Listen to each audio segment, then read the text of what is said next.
Hello friends, in this video we'll talk about engine misfire. If you have engine misfire, it's either the spare plugs, ignition coils, or the insulator on the ignition coils. It should be intact without cuts and cracks. Otherwise, the spark will jump and go to the engine body, and the engine will triple. If there are defects, you need to urgently change the insulator.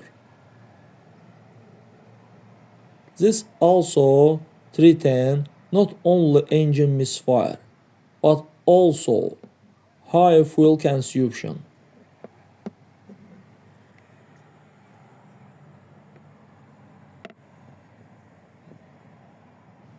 That's all guys. Subscribe to our channel, put like, and don't forget to put a bell so as not miss new video on the channel.